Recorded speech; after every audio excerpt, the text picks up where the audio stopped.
Hey everybody, it's Boston Blaisdale here. Hope you're doing well. Thanks for joining today's Second Life University class, a series of videos and tutorials helping you to learn about the vast virtual world of Second Life. We're continuing our set of videos on avatar customization, and today we're going to be diving into some alternative looks that you can create if you want to make a fantasy or non-human type avatar. So we're going to have a little bit of fun looking at a couple of different events which cater to furry, fantasy, sci-fi, and lots of other communities. And I'll show you how easy it is to put different looks together. I'll be giving you a walkthrough of how I built this avatar, which is a kind of Sphinx alien warrior look. I'll be showing step by step the items that I used to assemble this outfit to give you a bit of inspiration for getting creative in the best virtual world. So let's get into it. Alright, so we're starting off at the shopping event named Abnormality, and this is an event which runs quarterly, catering for styles such as furry, elven, and aliens. The way that shopping events work in Second Life is that a large number of designers will come together to showcase a new release with their own dedicated booth, so shoppers can walk around and browse all of the items whilst the event is open. And it's a really good way to discover a range of designers who specialise in different styles. This event actually helped me to learn about the non-human communities in Second Life, who come up with some of the most creative and interesting items to customize our avatars with. So for this alien Sphinx look, I went ahead and grabbed some purchases from the current round of the event, as well as items from different individual stores. The heads that I particularly love are made by the creator BeSpoke, who specialize in a range of fantasy heads and add-ons. They describe these as anthropomorphic heads, meaning that there's an attribution of human characteristics to animals or creatures, and I was really drawn to this Sphinx head.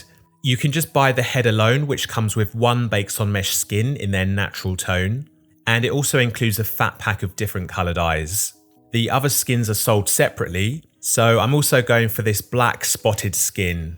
Or alternatively, if you wanted to buy all of the skins, you can purchase the fat pack, which works out a lot cheaper than buying each of them individually. As always, just carefully read everything on the vendor board so you know exactly what you're purchasing. Okay, so let me show you how this all works. The unpacked BeSpoke folder should look like this. There's lots of different items in here. So let me show you what you need to add. There's 3 versions of the head: male, female, and necklace. The head itself will look the same on all of these, but the neck sizes will differ. So because I'm going to be wearing this with a male legacy body, I'm selecting the male head. Always right click and select the word add if you're in the Second Life viewer. Prior to adding the new head, just make sure that you've removed your existing head and attachments. It may look a little bit strange like this at first because of the default SL skin, but we're going to fix this up in a moment. We also need to add the teeth and tongue, which are separate attachments, and these will show when the mouth is open. And while we're down here on this menu, we're adding the skin which is included with the head. We have a choice of femme and mask, and this skin is going to cover the whole head and body, so we don't need to worry about separate skins for the face and head, like we're sometimes used to with human avatars. Let's scroll up a little bit and add the eyes. There's 2 parts for the eyes. Firstly, the eye object, which is here. We always need to be wearing this. And then the second thing that we need to add is one of these eye sets. For baked on mesh eyes, you can just double click them to wear. You don't need to right click and add. There's 10 different colors here, so you can easily swap between them by double clicking the ones that you want to try out. These are all included with the head package.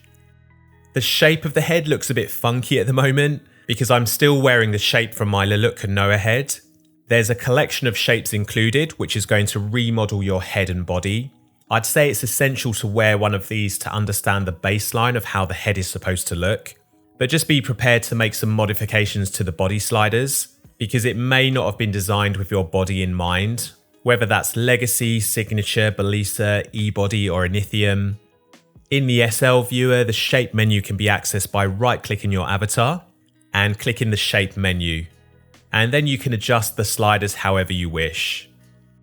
There's a HUD controller included with the head, so we're just going to add this to our screen.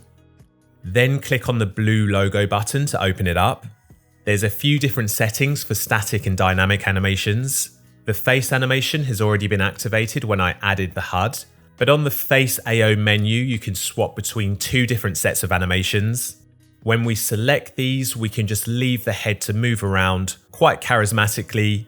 As far as I'm aware, these animations only remain active whilst you have the HUD attached. They will disable when you remove the HUD, but you can minimize the menu by clicking on the main logo again. Next thing we're going to add to this avatar is a set of furry feet. I've bought these from Apricot Paws, who specialise in body and limb attachments for the furry community. These ones are named Feety Pete's. It's really important that you buy ones which are compatible with the body that you're wearing. So on this vendor board, it lists all of the popular male and female bodies.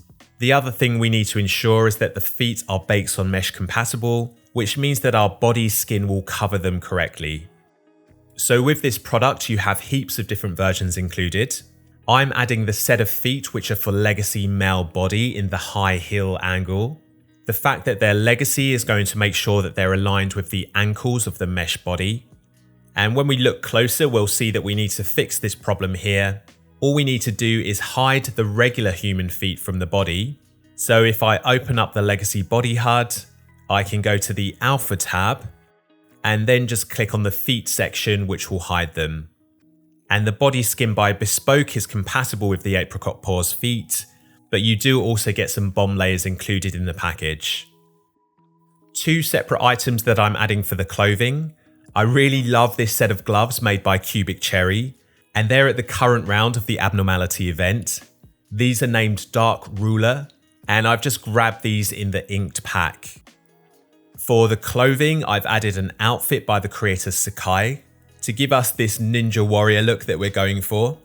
They always design very cool mesh clothing and accessories, which look really great for fantasy and role-playing looks. For the hands, there's limitless options for what you can do with them, whether you want some cute looking paws or fierce looking claws. But I like how these just so happen to match with the blue eyes on the head. Tails are also a very good addition to your fantasy or non-human avatar look.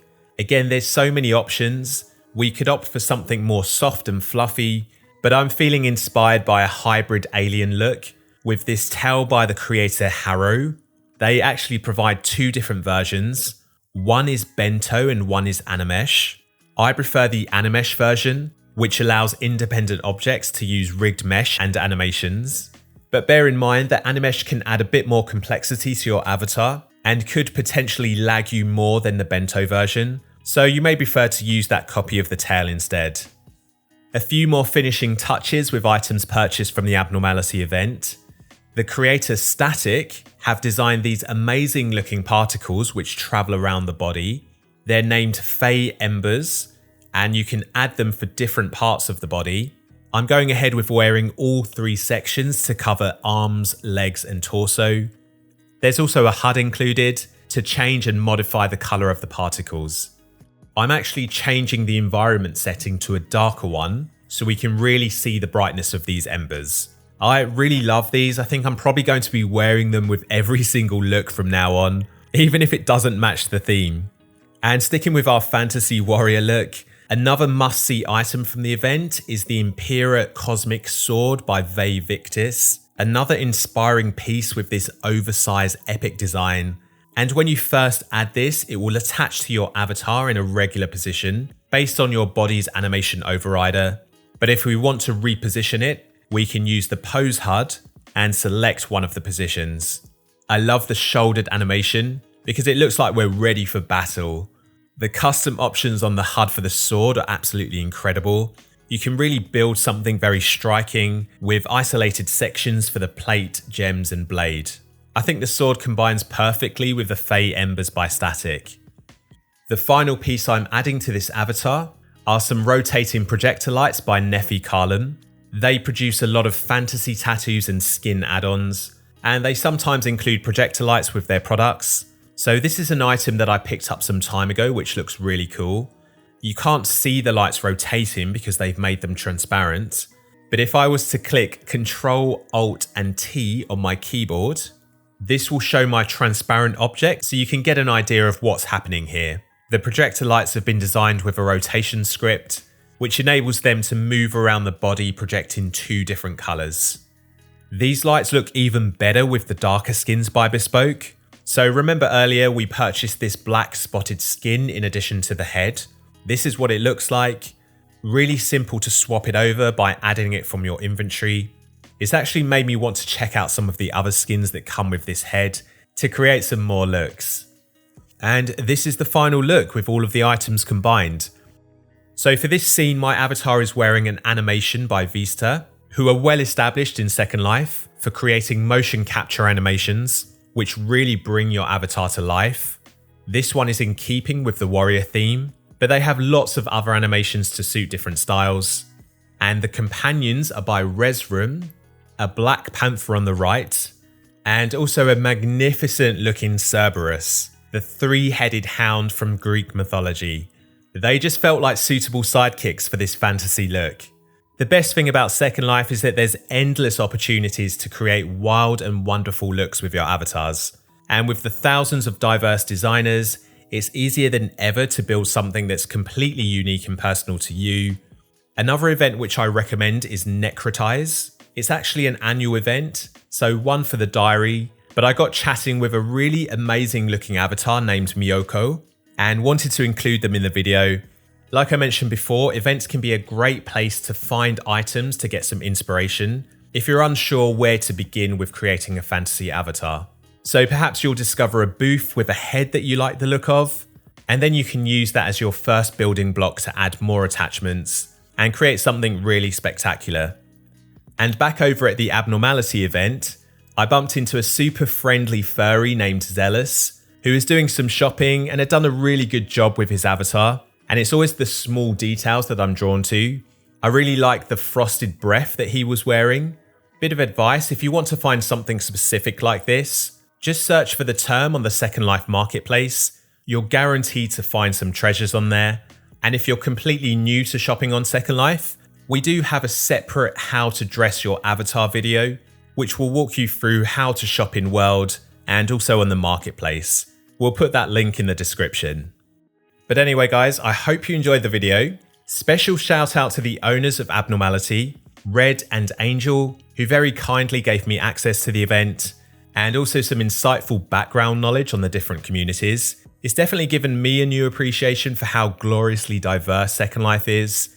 At the time of publishing this video, there will be a little while longer to teleport over to the event, and then the next one will be a few months later. So thanks for watching everybody, take care, and I will see you soon.